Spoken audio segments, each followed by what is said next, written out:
With breaking news and political commentary from a public servant, serial entrepreneur, community leader, philanthropist, and American patriot, and a darn nice guy. It's time for the Grassroots Truthcast and your host, Gene Valentino.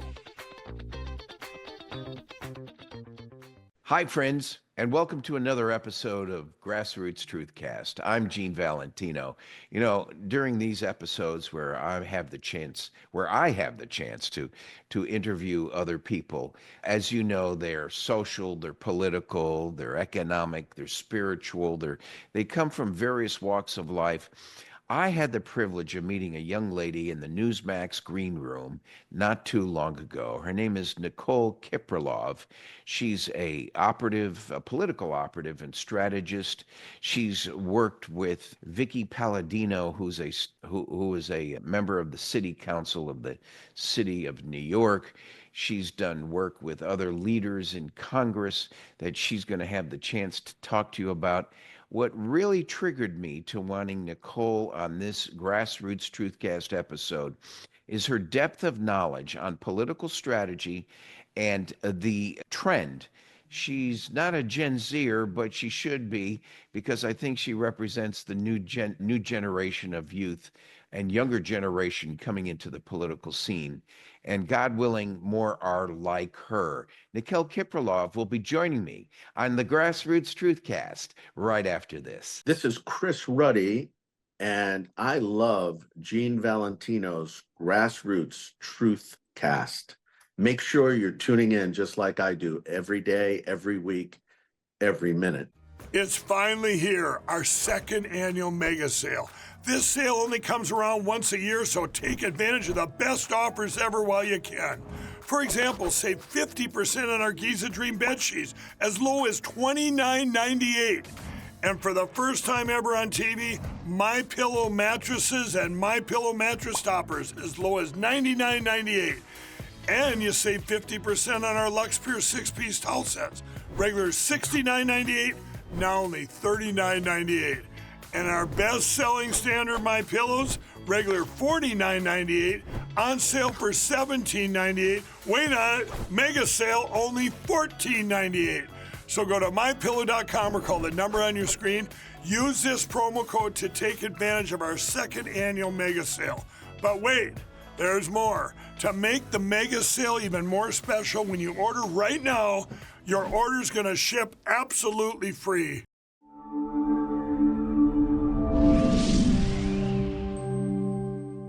Hi, friends. Welcome back to the Grassroots Truthcast. Gene Valentino here. And joining me today is Nicole Kiprilov.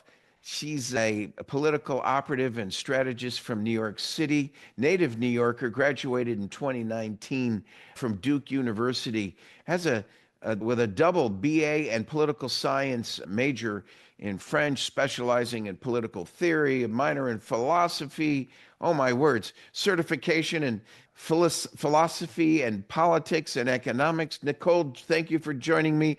Continue with the resume, because I'm going to run out of steam. I can't finish all the great things you've done at a very young age. I had the chance to meeting you, Nicole, in the green room at Newsmax. You were contributing to Newsmax just as I was, and I said to myself, I'm not letting her get by. We got to get her on Grassroots Truthcast. Welcome aboard, Nicole.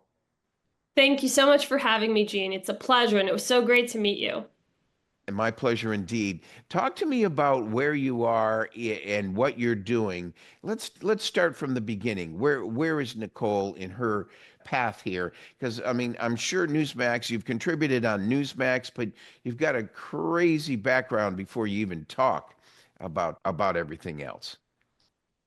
Well, you know, I always like to start when people ask me about myself and why I got involved in politics and in this industry. I always like to start with my family, because I think while my background isn't unique, I think there are a lot of families like mine. It has been incredibly influential to my development, my career development, and certainly my personal development. My parents are both immigrants from Eastern Europe, and my mom in particular was actually an anti-communist revolutionary in Bulgaria in the 80s. So she worked to bring down the communist regime in Bulgaria, and she has a revolutionary spirit, and she's always been incredibly political. But I wrote a piece about my mom that was published on Tom Klingstein's website, and it was basically detailing the story of how my family came to this country, legally immigrated. My parents met here and they got married. They're both from Bulgaria, and But they were exiting the attempted communist takeover at the time, were they not? yes, and my mom worked to bring down the communist government in Bulgaria. So she was out on the street, she was protesting, she was inside of government as well, applying pressure in that way too. She has quite an interesting story. And after communist fell, after there was a regime change in Bulgaria, she decided to come here for a better life and to give her family, better future. And that's when she met my dad. And they started a business from scratch, from nothing, together after they met and got married. And they built it up into a successful construction company and were able to give me the best education and pretty much any opportunities that I could have ever dreamed of. So I was lucky enough to witness my parents making the American dream happen right before my eyes. And we would talk about politics at the dinner table, lifelong conservatives with conservative values. And my mom has been a very big supporter of Donald Trump even before he was president, even before he was thinking of being president. And so that's why, she's such a big patriot. She's very America first, big Trump supporter Right. because he represents her American dream. He represents the incredible opportunities that she was given when she came here. So I grew up with that mentality. I've been very political, went to the best schools, like you said, Duke, was always the priority was always to get the best education. And, after I graduated, I really wanted to go to law school. And until I was ready to apply, I decided to start getting some work experience. And that's when I applied to government offices on Long Island. I'm from Long Island, New York, born and raised. And I got a position at the New York State Senate working for State Senator Phil Boyle, a prominent New York State senator, and did legislative work for him, was his communications director, ran his reelection campaign, started to run local campaigns on Long Island, and then I went to the New York City Council. I was a chief of staff to Councilmember Vicky Palladino, did a lot of work there in a very turbulent time. This was right after COVID, the vaccine mandates. We were working to reinstate frontline workers. If you remember the drag queen story hour scandal, that conversation was started by Vicky Palladino, actually, while I was her chief of staff. And we did a lot of work bringing awareness to that. And, New York City is radically leftist, as we all know. And so it was very challenging, but it was an amazing learning experience for me. Then And how did you grow up in that environment with you're coming out of a more conservative cloth, a conservative bent. Your upbringing is certainly it speaks well. And I'm trying to determine how conservatives like you survive in that environment, a very liberal left environment, a harsh environment in New York like that. How does that happen for someone like you? Well, it's a good question because I hear so many of my friends and just people who I'm not friends with, talk about how difficult it is to be conservative in New York. And it definitely is. And I think most Republican New Yorkers are closeted, especially if you work in the corporate world. And, until recently, there were very severe consequences if your boss or your colleagues found out that you were Republican. Republicans in New York have been censored, they've been fired, they have been assaulted. And so, but for me, I think I was just lucky because I've always worked in, my first job was in government and politics working for the Republican Party. And I also was always taught to just, be who I am and be outspoken.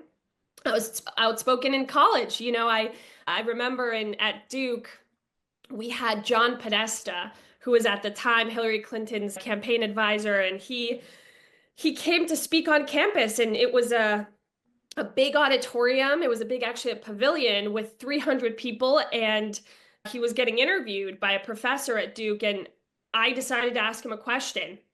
I decided to ask him about all the scandals he was involved in. Uranium One, the Podesta group with his brother, Pizzagate, and I didn't attack him, but I think everyone, a lot of people wanted to know, right? They wanted to know about these scandals that he was entrenched in. And I asked him that question. He got so triggered that he cursed on live TV twice at me. And then it made the news. I got harassed after, I got death threats after. I didn't even intend to do that, but I've just always been very outspoken, and I've never really struggled to make friends or, be respected. I wonder how many times Donald Trump cursed out someone else the way Mr. Podesta did. I don't think the liberal left tolerate the level of criticism or questioning the way the Republicans do, generally speaking. And what happened after that event? Were you persona non grata at the local station? No, no. Look, I had a really good relationship with my professors, and actually the vice president of Duke at the time, he was a raging liberal, but he and I had a good relationship. And, I think, I did receive threats, but I got a lot of letters saying thank you for speaking out. So, yeah, I mean, I think, I think it's really important, especially now. I think now is a much easier time if you're a college student. Maybe not if you're a Jewish college student, because there's just rampant anti-Semitism. But I do think President Trump's election, the resounding mandate, close to 80 million people voting for him, winning all the swing states. I think we're in a mindset shift in this country, and it's a lot easier, I think, to be a Republican and a conservative and be outspoken than it was back in 2016. And I attribute that to President Trump, actually. I think he should get credit for that. He's done tremendous work, not just implementing policies, obviously, and getting results, but this cultural shift that he's brought about over the course of a decade. It's phenomenal. Well, Congresswoman Elise Stefanik has made the headlines lately. She stepped away from her UN ambassador position to retake, so to speak, the congressional seat she was about to vacate. She did so to make sure that we had the numbers necessary in Congress. But you worked for her, and tell me about that relationship. Well, she's a great person, and I think she's someone who's very authentic. And you just know that from meeting her for a couple of minutes, even, she really cares about her constituents, and that's her priority always, no matter what. And so I think that the fact that President Trump asked her to do that, asked her to give up her UN nomination to stay in Congress so that we don't risk losing that seat, is a testament to how much he respects and trusts her. And he knows, and she took it very well, because, again, her priority is her constituents, and her priority is ensuring that President Trump is able to fulfill his America First agenda that over 77 million Americans voted for. So she's a public servant through and through. And I think that's definitely rare, not just on a federal level, but on a state and local level as well. I talk about this a lot, actually. Sometimes I do speaking engagements. I love talking to college students. And I always talk about the importance of remembering that when you work in this industry, even if you're not an elected but an operative or a media personality, you're still a public servant if you're in this industry. And a lot of people forget that, and ego gets in the way, and they make it about them.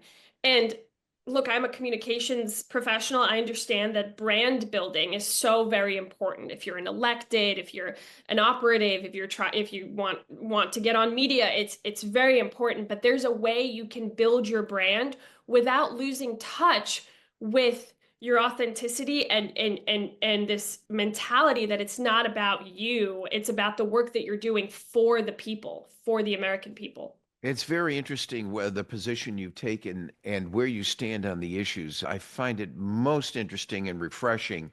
You were press secretary for Congresswoman Elise Stefanik, and I know you were communications operative, for lack of a better word.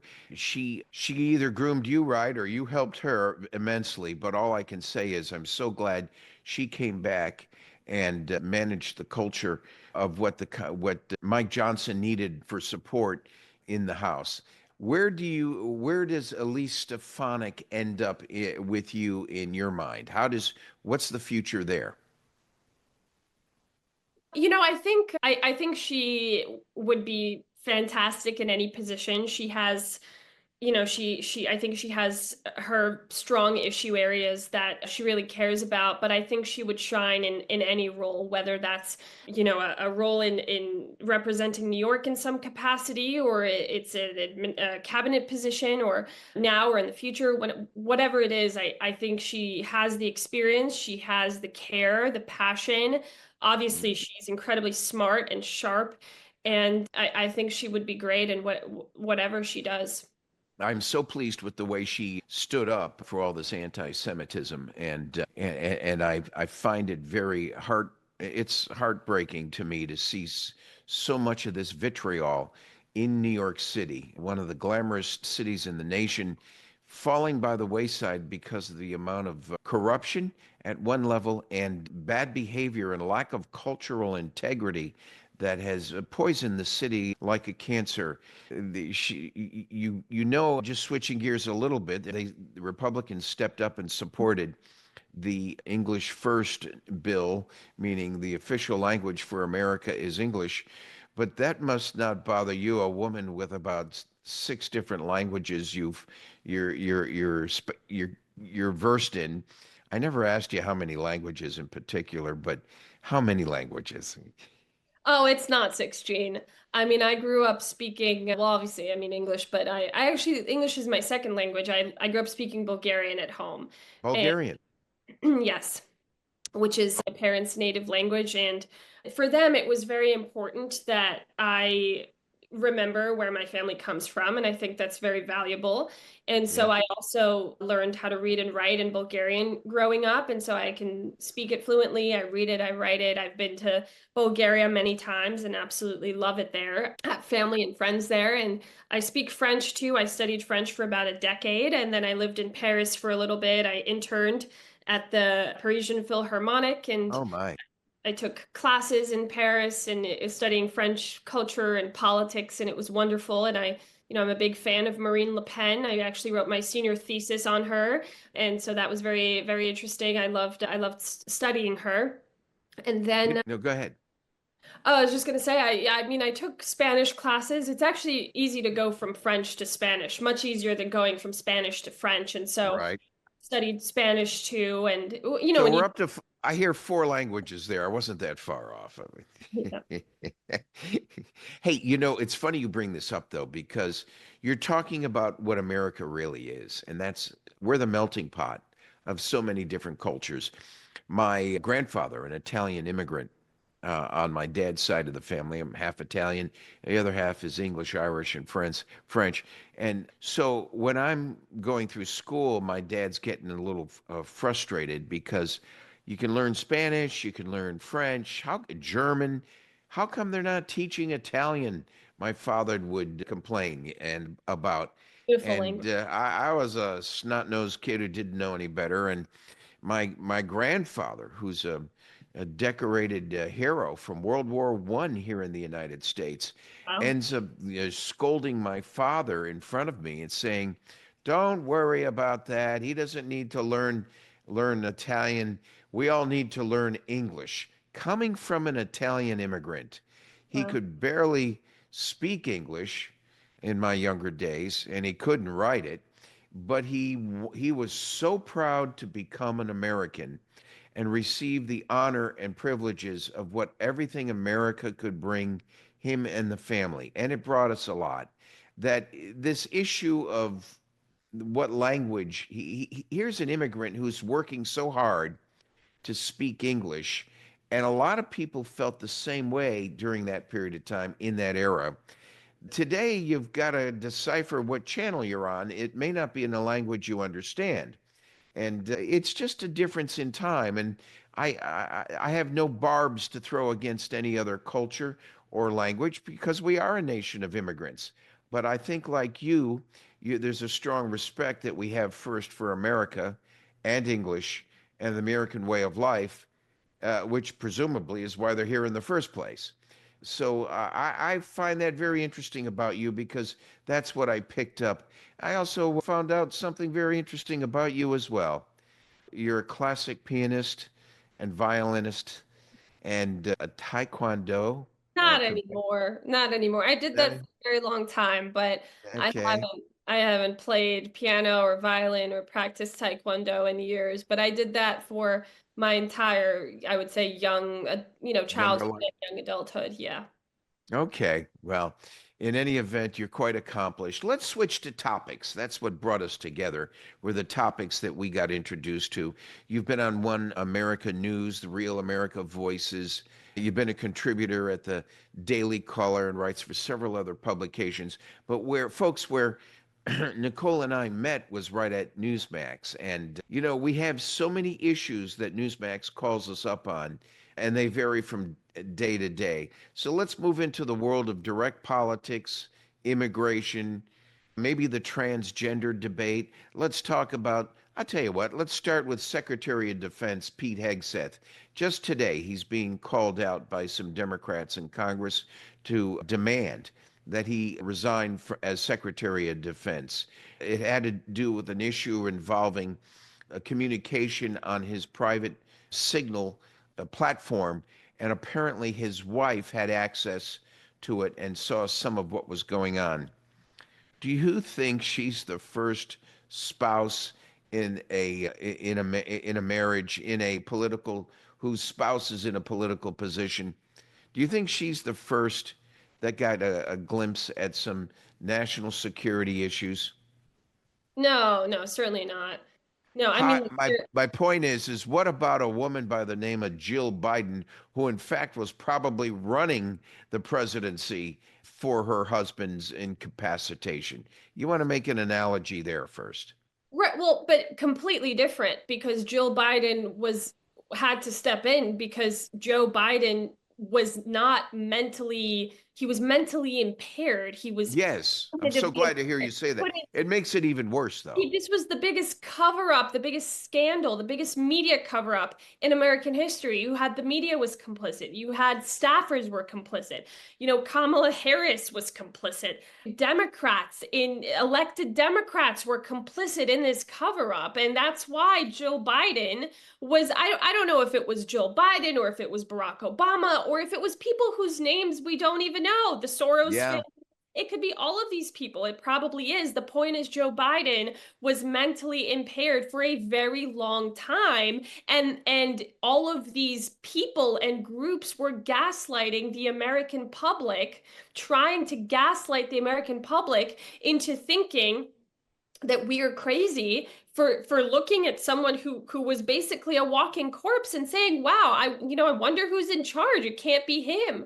But this is a completely different situation with the defense secretary because this chat, it was made very clear that the chat was created for administrative and scheduling purposes. There was no sensitive military operations discussed, no classified information shared. The point here is that they are after Pete Hegseth, and they're after him because he's an outsider. He was brought in to shake things up and to root out this pervasive leftist ideology that basically destroyed the Department of Defense under Joe Biden. yeah, Now, the defense industrial complex, they're very scared because yeah. they're going to lose jobs. They're going to lose a lot of money, Gene, because Pete Hegseth is exposing the truth about what is actually happening at the Pentagon.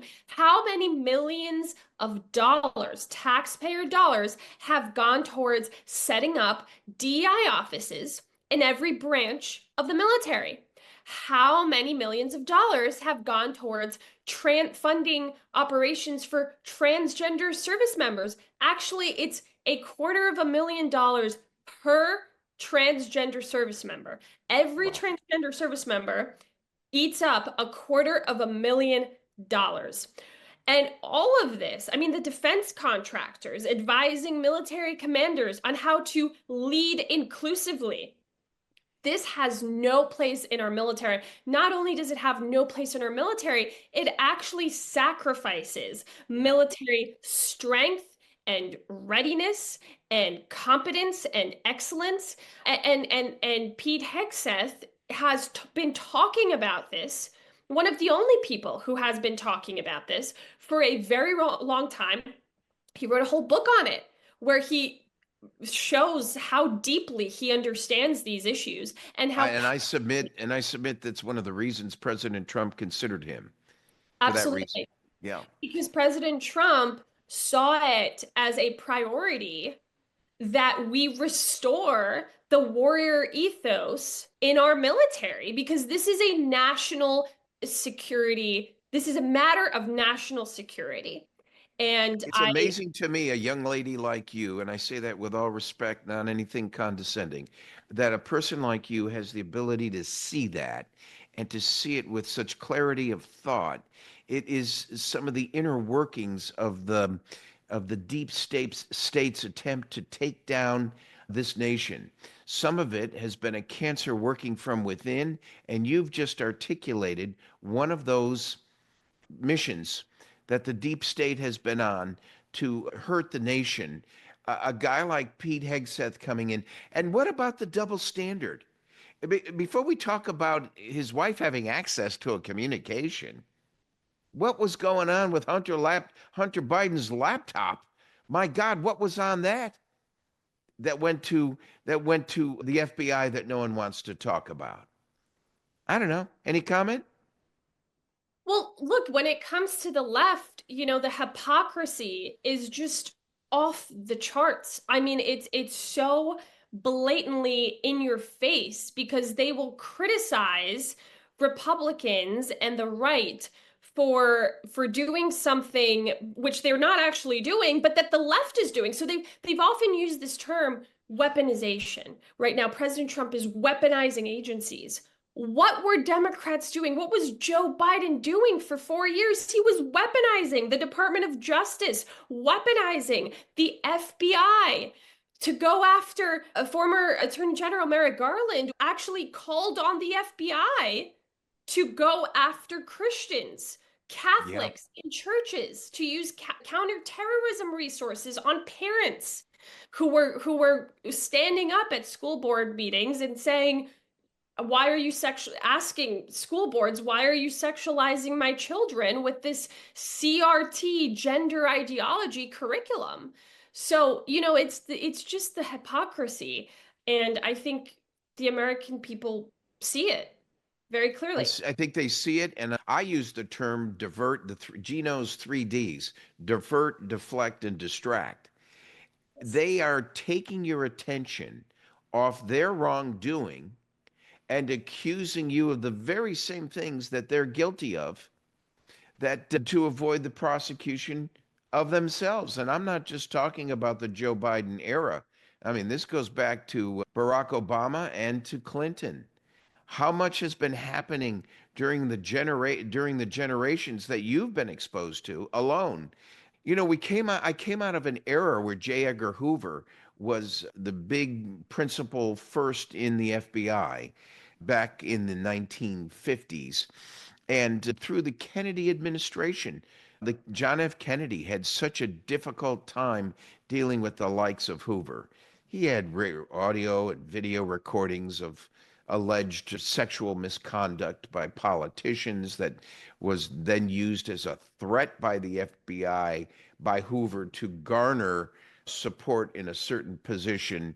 The weaponization of the agencies of our government being used against ourselves, transitioned to the Congress, then becoming able to manufacture. Here's the one for you I'd like to discuss. The funding of the United States Congress on the Democrat side for political campaigns has come from NGOs, non-government organizations, to bring people into office. It's evidenced at the national level, most recently with Kamala Harris getting, what was it, $1.5 billion thereabouts to run a campaign against Donald Trump, who won the election with 80 million votes, you said, for a fraction of that $1.5 billion. Now, to me, tells me the American public has awakened to the deep state malfeasance at that level, not only of congressional leaders, but the president, the candidates for president, the judiciary, the attorneys general, prosecutors, whether elected or appointed, Letitia James, for example, are it's like the onions being peeled back now, Nicole. And slowly and painfully slowly, justice isn't happening fast enough to make me happy. But we see that it's happening. And to me, it's why I think democracy is going to survive. Our constitutional republic will survive itself, albeit warts and bumps and all its own shortcomings. It is the longest standing governance in the world. And we're coming upon a 250th anniversary of our system of government here in America. And I see an opportunity for a rebound if we correct it. And let's talk a little bit more about those shortcomings, and then let's talk about, if it was Congresswoman Kiprilov, let's talk about what you would recommend the United States Congress and our president do to remedy these shortcomings. And then I have a response of what I think the remedy should be. What would you do, Madam Congresswoman, to fix some of these ills? It's finally here, our second annual mega sale. This sale only comes around once a year, so take advantage of the best offers ever while you can. For example, save 50% on our Giza Dream bed sheets, as low as $29.98. And for the first time ever on TV, My Pillow mattresses and My Pillow mattress toppers, as low as $99.98. And you save 50% on our Lux Pure 6-piece towel sets. Regular $69.98, now only $39.98. And our best-selling standard My Pillows, regular $49.98, on sale for $17.98. Wait on it, mega sale, only $14.98. So go to mypillow.com or call the number on your screen. Use this promo code to take advantage of our second annual mega sale. But wait, there's more. To make the mega sale even more special, when you order right now, your order's gonna ship absolutely free. Well, it's a really tough question, Gene. I'm going to have to think about that a lot to come up with. Let's start with the election, the ballot harvesting, and the problems with the election ballot tampering, I should say, machine tampering. Let's start there, just on the election voting process for a minute. Well, look, first of all, I think what Michael Whatley and Lara Trump did at the RNC this past election cycle was a really good model for how we should approach all future elections. Now, I wasn't entrenched in that process, but I did get an opportunity to talk to Lara Trump about it. I did get an opportunity to talk to Michael Whatley about it. And it was a very different operation than what they had in 2020. And that's why in 2020, it was a mess. It was a disaster, because I don't think Republicans, I don't think even President Trump himself was prepared for that sort of fraud, right? For that kind of voter fraud. And, it's not just happening at the national level, it's happening at state level and local level as well. But having gone through that experience, which a lot of people are saying, look, it's really, and I agree with this, everything in God's timing, it's a very good thing that President Trump didn't win, or I believe he won, but that things happened in that way in 2020 because he took all of that, all of lessons learned and all of the horrific things that happened to him and his family, like getting shot, literally getting shot, and he turned it into this massive operation that was just stellar in every regard, whether it was from a communications perspective or it was from a voters election integrity perspective. They had lawyers on the ground. I know from 2020 they didn't have enough lawyers, they didn't have enough poll watchers, they did not have people. There was evidence, there were people sending videos of ballot harvesting and of voter fraud and people who weren't registered, people who were illegal immigrants, voting. And there was all of this evidence and there was footage of it and we were seeing it come in piecemeal. But I don't think they had that strong operation in place to, first of all, prevent all of that from happening, and second of all, respond to it in a timely and adequate manner when it was happening. And that was just a very completely different operation in And 2020. that operation requires money. An Yeah. operation that the Democrats had in place was in my opinion part of a deep state. Hey, I have it right here. This is a book written by Scott Walter, and it's entitled Arabella. Its caption says, "The dark money network of leftist billionaires secretly transforming America." And it goes on to talk about how the sheer quantity of money that has flowed through Arabella's channels is staggering. In the 2020 election you just referred to, Arabella's nonprofits took $2.4 billion, more than the fundraising of the Democratic and Republican National Committees combined. And in the 2022 election cycle, Arabella's fundraising rose to about $3 billion. The book goes on to describe how Well, that money went to all of the Democrat candidates throughout the nation, well, not Republicans. and look at this. Since the start of George Soros's Open Society Foundation, he has Yeah, given Democrat NGOs and candidates $32 billion. $32 billion funding protests, funding causes. Everything is orchestrated. That's including the Elon Musk recent protests against. really. And Yeah, look at what happened with the PA. Lee Zeldin, whom I know well, deeply respect him. He was congressman from New York.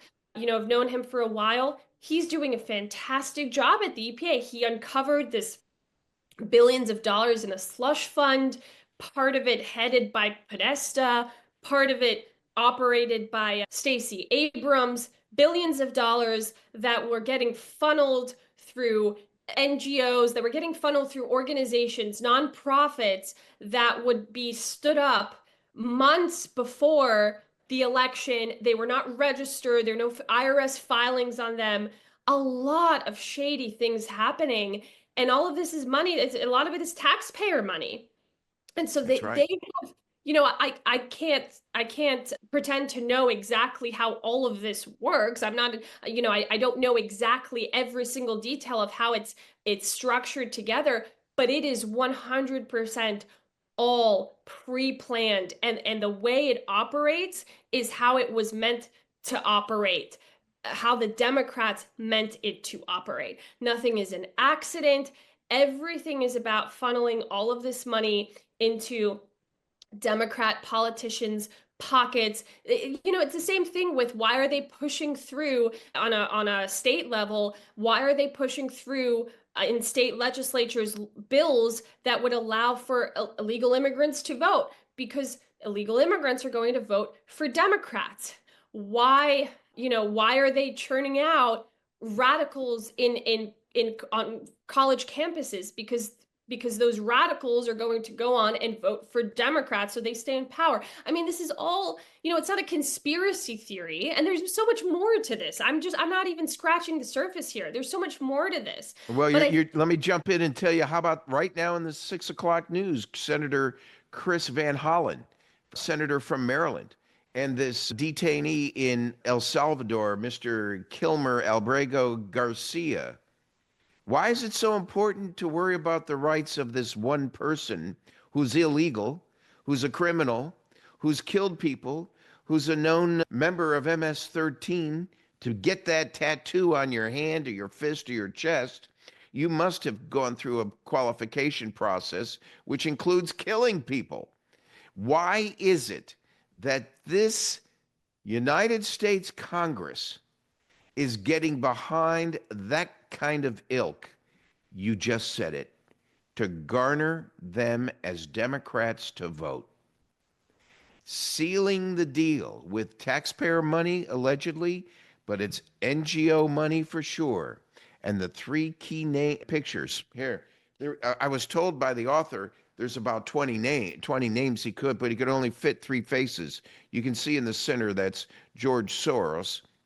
On the right is Bill Gates. On the left is our buddy Mark Zuckerberg. And they're all kissing up to who right now? Donald Trump. Trump. Well, Okay. actually, Senator Van Hollen did say it was taxpayer money. He did say, he did admit to it. He straight Well, now up on his trip, that's true. So yeah. we have a known criminal sitting behind bars in a country that we have no jurisdiction over, and he feels the need to use taxpayer money to get down there and bring him home. He's not home, Nicole. Home is not Maryland. In fact, he has an abused wife who's struggling to say anything nice about him on the national news. But he's coming, Van Hollen's trying to bring him home because he's assuming he has rights as an American citizen and has been denied due process. Now, wait a minute. You're an American. I'm an American. I'll take a little due process. I'll make sure my rights are, I hope my rights are protected first. He doesn't get any rights or due process.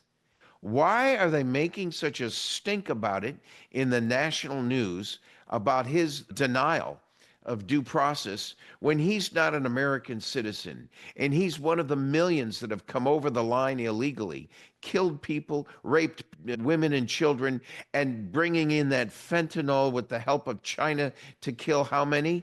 Hundreds of thousands nationwide. A million since 2018. 250,000 Americans have died from fentanyl overdose. 250,000. At least that, right? Since 2018. Yep. It's a lot of people. It's obscene. A lot of people. It's a lot of people. So we as journalists, we as commentators and contributors on these networks have to get this story out independent, because the networks won't describe it and articulate it sometimes in the level of detail you and I can for their own reasons. But we have an obligation to help the citizens of this nation understand just how close we were to losing America recently. Thank God in holy heaven, Donald Trump got elected. The system. His life was spared even before he got elected. That his life was spared. That bullet was so close. Listen, man almost loses his life twice. Once in Pennsylvania, Butler, Pennsylvania. That we know of. I think there were probably more that Iran was involved in. Yep. Yeah, that's correct. And not to mention these two recent characters, the gentleman's name who was staked out on the perimeter of Mar-a-Lago was an individual who was communicating with Ukraine and looking for refuge there. Was even looking for some sort of missile or explosive missile that he could get his hands on, that a rocket launcher of sorts to take out President Trump at his facility in Mar-a-Lago, is to me a complicit effort that's broader than what we see, what the average American sees. You know, the beauty is we elect our president. That's what the constitutional republic is. It's the only person all of us elect. I mean, we have congressmen, local representatives, and so forth, but it's only the president that everyone in this nation votes for. That's not so in other parliamentary parliaments like England or other governances in Europe and the EU. You don't know who your leader is going to be because the inner circle of their parliament actually picks the final leader. Very much like the cardinals are meeting right now to decide who the next pope's going to be. It's not a worldwide vote per se. It's a cluster of an internal organization, but that's spiritual and religious based. It's not a governance per se. The point is that these people are trying to protect their bureaucracy, and that's where America was going. Yes or no, your comment, please. The bureaucracy that Donald Trump is now breaking up is the silent cancer that goes levels down below the elected person that was controlling this government. And the elected person could not execute on his principles and policies that the citizens locally voted him in for because the bureaucracy was saying, well, that's nice, but now you're here in D.C. in the swamp with us, and this is the way it's going to be. And it was just yesterday the Democrats were getting their marching orders from Nancy Pelosi. Not so with Mike Johnson. Mike Johnson, as head of the Speaker of the House, is more welcoming to the other congressmen and women for input in creating final policy. It's also what trips them up a little and why things get delayed, but at least they're getting representation from everybody. What say you on that distinction? Well, look, I think, Mike Johnson I think he's a really good person. I think he's a very principled conservative, and he is in a very tough spot. He's in a tough spot because, I think there's more, there is unity, but there's still some division. We saw that with, budget reconciliation, the blueprint before it unlocked budget reconciliation. We saw, there were some dissenters there, and it was, he was trying his best to push that through because I think Mike Johnson is incredibly committed to President Trump's America First agenda. I think President Trump definitely trusts him. But I do want to make a point about, you talked about the bureaucracy. I think that's why Elon Musk was appointed head of Doge. That's why President Trump signed an executive order to create Doge, because that's what they're doing. They're slashing bureaucracy. And of course, with that comes all these false narratives, right?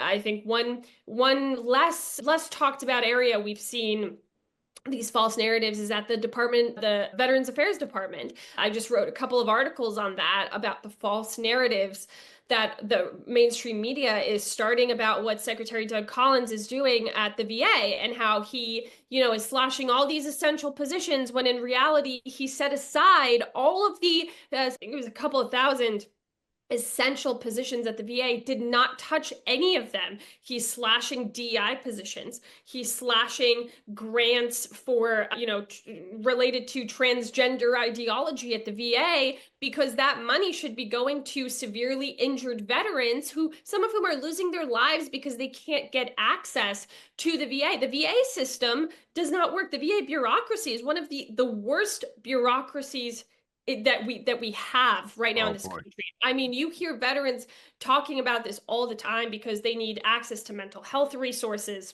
They need access to life-saving care. These are people who have risked who have sacrificed almost everything to fight for this country.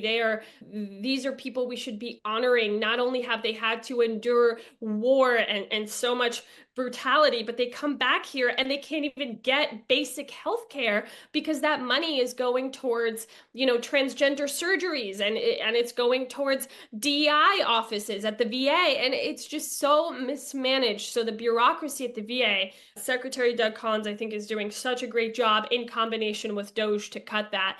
But I do want to make a point about Senator Van Hollen and what he did, because I think you mentioned that, everything is orchestrated like we talked about. The Democrats have a plan. but we see that backfiring. Right now, we're in a point in time where this is just backfiring so tremendously. What Senator Van Hollen did is he essentially set the stage for the midterm elections. The American people, it helps. What he did was actually very good for Republicans, because it further helps inform the American people to know what they will be voting for in the midterms. They're either going to be voting for the side that supports morality, victims, and common sense, or they're going to be voting for the side that supports rapists and murderers. And there is no in between. Once upon a time, there was an in between when the Democrat Party wasn't going to El Salvador to meet with brutal gang members, illegal immigrant gang members who have beaten their wives and done worse even. Now it's the distinction is so clear. And so, I actually saw what he was doing as a positive, because he just, I know he's not doing, obviously that wasn't his intention, but it's backfiring. It shows you also that the left for so long, I mean, feminism is another topic I love talking about. I'm a, fellow at the Independent Women's Forum, and I talk about that issue a lot, but I think, the left, conservative women's issues are very important to me.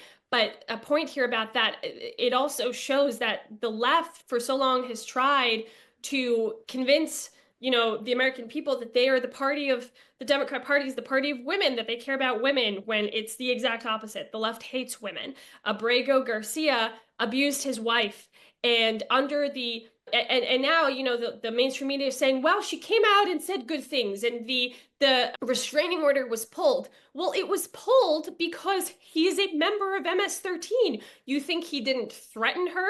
You think she's not scared of retaliation? Why else would she file a restraining order and then pull it, right? I mean, that's common sense. There was a 600% increase in sex trafficking of women and girls under the Biden administration. If that's one statistic, that's the only statistic you need to know how much the left hates women. And so I think that's, another takeaway from this Van Hollen incident as well. Yeah, there's an old saying, when the enemy is committing suicide, let them. Right. You mentioned the midterm elections. They have just painted themselves into a corner so badly that I think this is what Donald Trump needed assurance of in the midterm elections. And it's important from my point of view, because whether he figures out how to run for another term, he has certainly set up a new generation of Donald Trumpisms going on in government, with most of his staff half his age. And what's going on is the new generation of Trump is ready to carry the baton into the future.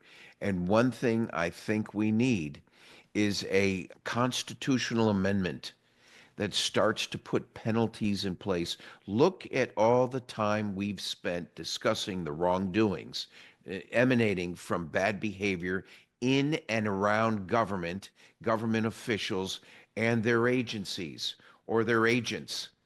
This is what we've been spending our time talking about. So I propose, and it's on, folks, it's on www.genevalentino.com. Look at Gino's second Bill of Rights. As you know, the first Bill of Rights is the first 10 amendments to the Constitution. I propose 10 more amendments to the Constitution.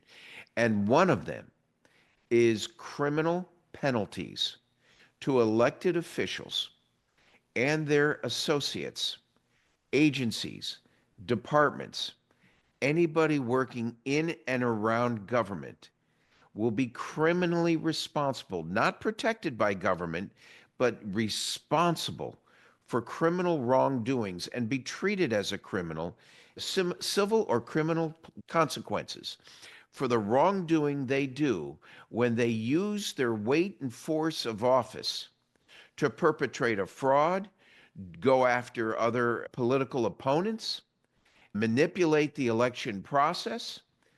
I could go on. The use of their office for personal gain should be a crime, and there's too many wiggling room, too much wiggle room to get out of it, Nicole. I want to see a strong amendment in place that puts these people away. Now, the short term, and I say this regrettably, because I used to be an elected official as a county commissioner, and I served 2 terms. That's 8 years in this case. You know, I could have, I kind of wanted to run for a third term. But if you're telling me it was more appropriate to limit my term and put term limits in, I would have gone along with it. I think the same needs to apply to the United States Congress. It's applying to the president. It should apply to congressmen and women as well. And any abuse of their authority or there, it's what we call fiduciary capacity. If you're in a fiduciary position and you're working supposedly on behalf of the citizens who hired you, and you take advantage of that power, weight, and authority and influence to gain something personal. Would someone tell me how Nancy Pelosi can be enjoying hundreds of millions of dollars in net worth right now when Not that just her, Congress? Elizabeth Warren, look at her salary and look at how much she makes versus how much she's acquired. Not just Yeah, Nancy Pelosi, so many of them. so many of them. I picked on one, but you're right. There's dozens and dozens of them throughout the halls of Congress. And it's why I ran for Congress recently. I lost in the Republican primary, but that's okay. I'm enjoying this role right now, Nicole, and chatting with You you. can But run let again. me You can run again. let me say maybe we're being just as influential. I don't know, but it's so important to me to see people like you and me step forward in using a legitimate media platform to get the word out on these issues that I think are almost misunderstood by many. No wonder the public education, that's another thing. The intentional dumbing up of our students in the educational system so they're not aware of a civics class. Do you think they know what the Continental Congress is all about? You know, or the Electoral College? Do you think they understand what that is? I would bet you they most do not. And I think it's important that we bring back that education to those millennials and the Gen Zers because they're the grandchildren that I've worked hard to save my nickels and dimes to give them a bright future in the future, hoping there's still a gracious America out there worthy of being a part of. Hey, folks, I'm talking with Nicole Kiprilov. She's out of New York and she's been very involved with the right, as a Republican political operative and strategist. She's working behind the scenes for Council Member Vicky Palladino in New York City at one point, and Elise Stefanik, Congresswoman from Upper State New York. I am so proud of you, Nicole, for everything you've accomplished in and around government, but I'm also impressed with the background you have and your grasp for some of these issues.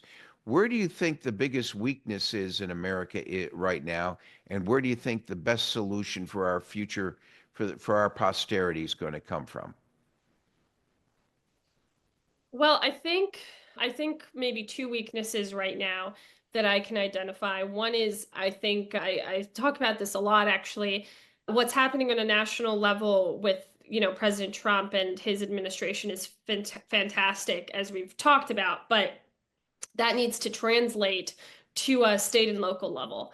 That's very, very important. And that involves things that most people, including Republicans, don't really want to talk about or don't think is important. Like, for example, how do we recruit better candidates when we Yeah.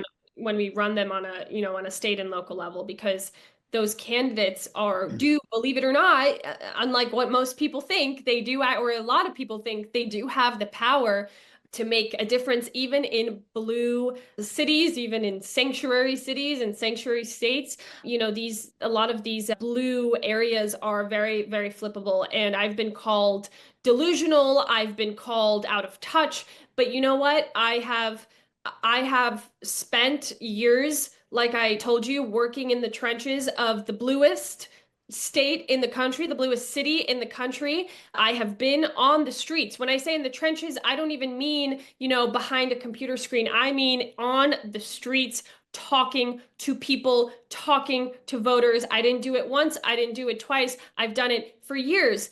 And I've done it in the rain. I've done it in the snow. I've done it in when it was hot out. And that's, that is the essence of government, and it's the essence of politics.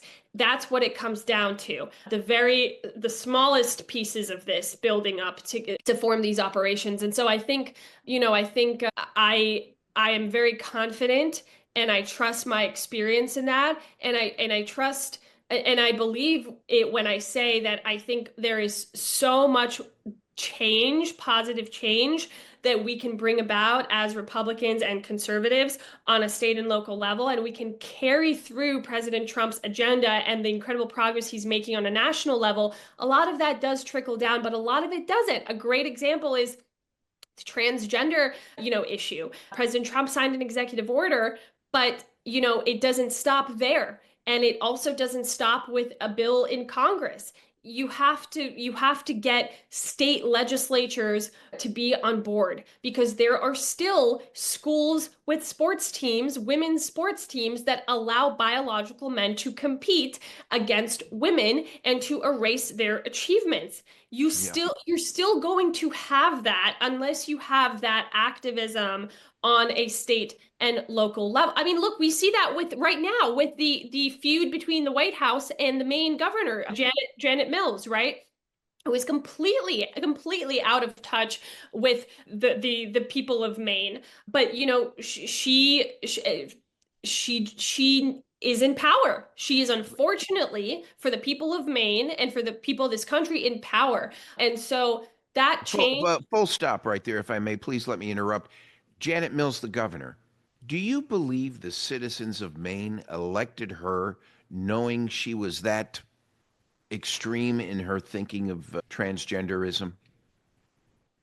No, I don't think so, because look, the people of Maine, there was a study that recently came out. It was by the American Parents Coalition, and it found that I think it was about 63% of registered Maine voters, these are voters in Maine, said that school sports participation should be based solely on biological sex. And then an even higher percentage, I think 65 or 66%, it was a few percentage points higher, said that women's sports is only for biological women. So the people of Maine do not agree with her. She is not representing the people of Maine. Do you know who is representing the people of Maine?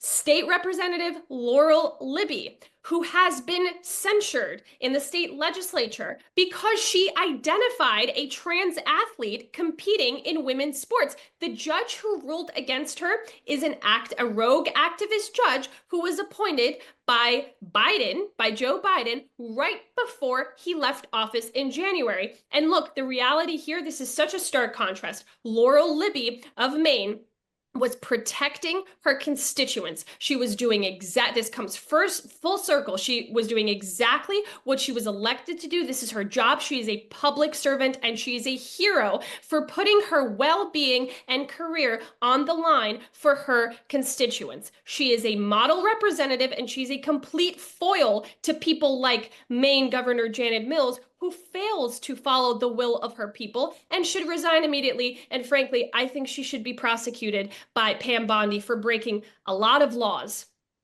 There you go. And that's where I'm talking about that amendment I was mentioning earlier. A consequence for elected people doing bad things that hurt the American people. There must be consequences. They can't claim there's a level of immunity or protections under the law because you're an elected official. Nonsense. If you are doing wrong, you're out of there. Help me understand something. I'm a little older than you, and I was on the high school and college track team, and this was never an issue. What has changed? Is it a political perversion, or is it a social political perversion of the American culture that it even brings this to the forefront? Or is this a deep state demonic effort to steer your attention? Remember my 3 Ds: divert, deflect, and distract. Let's keep those crazy Americans focused on this nonsense while we undermine the underpinnings of America altogether. Could it be a deep state? I mean, because to me, it's so, I know we're not on TV, but I won't use the 4 letter words. It's such a bastardization of the American culture that that goes against the fundamentals of how you were raised by immigrant parents who wanted to bring their child into the world in an area where there was a greater opportunity. And here it is, Nicole, backfiring in our faces. Thank God there's enough Americans, 80 million, that voted in Donald Trump, not to mention the Electoral College in all states, that made it clear evidence that America is not going to stand for this anymore. Then where do they have the audacity to continue this transgender mentality thinking? Look, I have friends who are trans, and I have nothing bad to say about them. This is what they believe they needed to do for themselves. Well, it's not Okay, about the people. It's but it's about not. a It, concept. It's about the ideology. well, it's about a fundamental Yeah, principle yeah, I agree that with you. that And so there's a I don't think. genetic difference between men and women, and Mhm. if one's XY on the chromosome, the other's XX, and whether you like it or not, you're not going to change that fundamental issue. So Chief Justice, what is it, Kataji Brown, who was just appointed, wouldn't define what a woman was. To me, it couldn't be a worse choice for a Supreme Court appointment. Yet she got put into the Supreme Court. And now you're going to tell me there's something wrong with Pete Hegseth, which is where our conversation started an hour ago? Well, I think we've come full circle, but we're on the same page.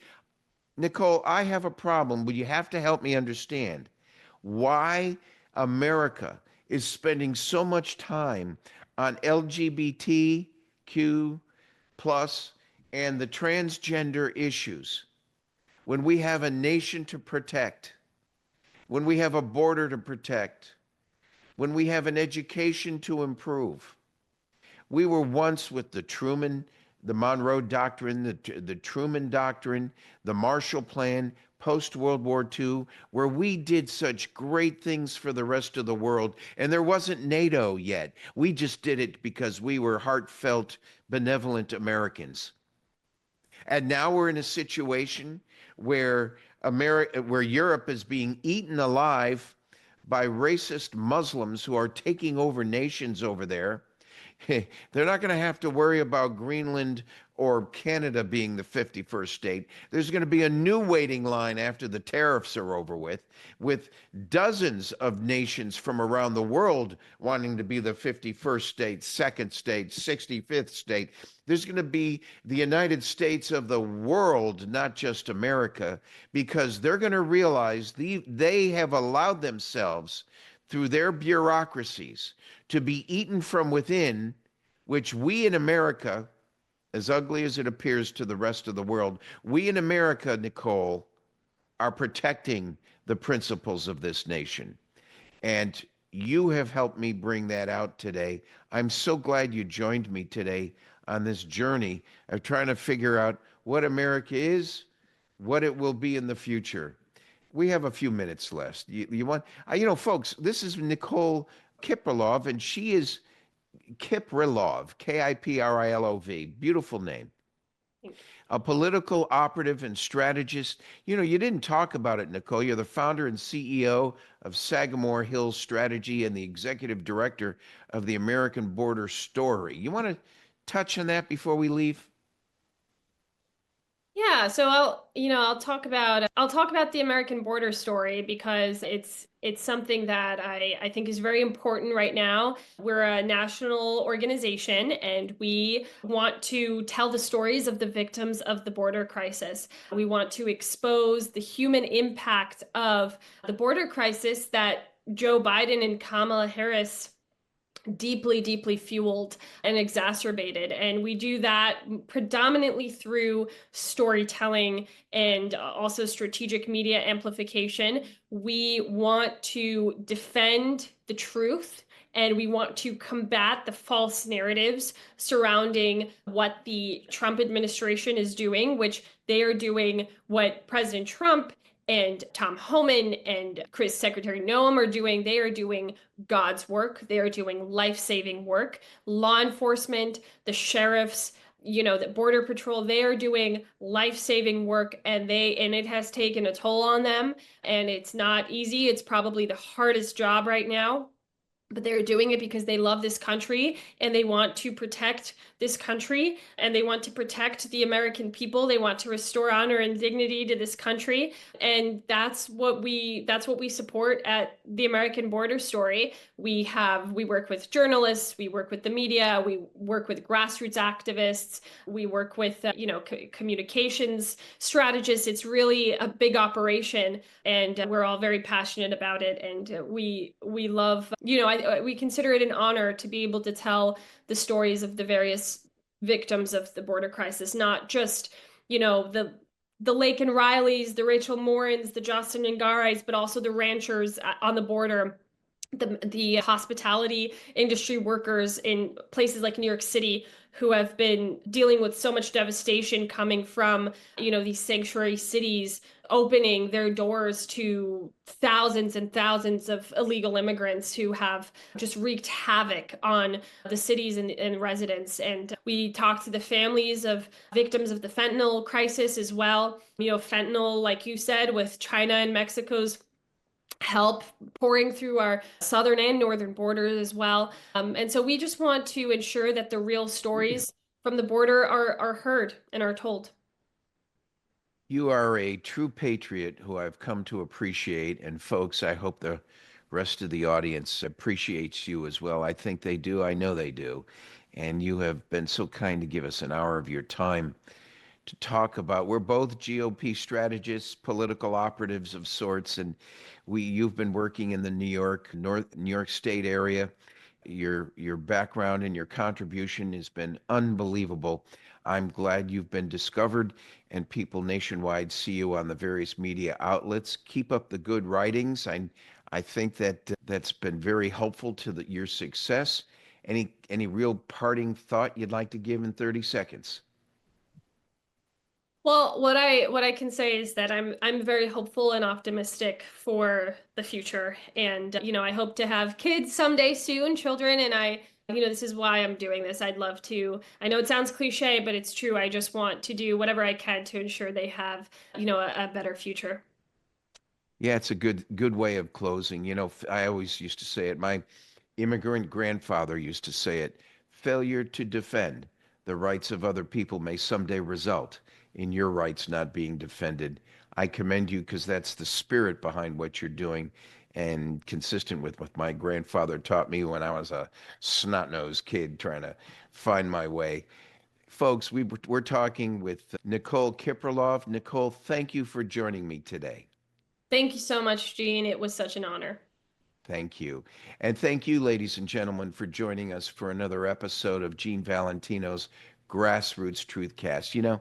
In keeping with the spirit of Americana and the patriotism that came through this last hour, I'm going to offer you one of our segments from Lee Greenwood. Lee Greenwood, who's been always there at President Trump's side, has a wonderful rendition of God Bless the USA. So we're going to close today with Nicole Kiprilov and myself in this episode of Grassroots Truthcast with Lee Greenwood. Thank you for joining us. It's finally here, our second annual mega sale. This sale only comes around once a year, so take advantage of the best offers ever while you can. For example, save 50% on our Giza Dream bed sheets, as low as $29.98. And for the first time ever on TV, MyPillow mattresses and MyPillow mattress toppers, as low as $99.98. And you save 50% on our LuxePure 6-piece towel sets. Regular $69.98, now only $39.98. And our best-selling standard My Pillows, regular $49.98, on sale for $17.98. Wait on it, mega sale, only $14.98. So go to mypillow.com or call the number on your screen. Use this promo code to take advantage of our second annual mega sale. But wait, there's more. To make the mega sale even more special, when you order right now, your order's gonna ship absolutely free.